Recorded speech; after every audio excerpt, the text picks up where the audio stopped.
Não tem jeito pra ele voltar a dormir. Só queria dormir até as 6.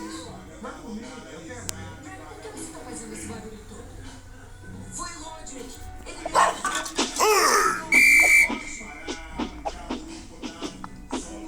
Mas eu juro que ele foi pra cama.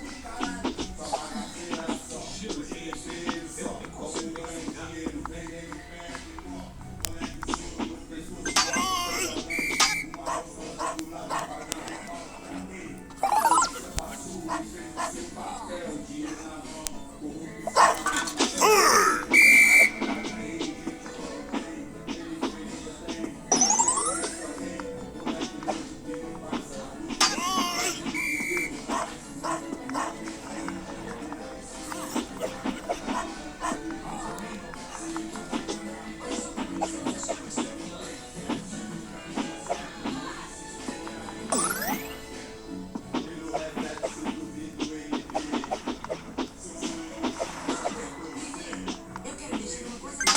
Isto é um livro de memórias, não um diário. Eu sei que tá escrito na capa, mas quando a minha mãe foi comprar isto, eu disse a ela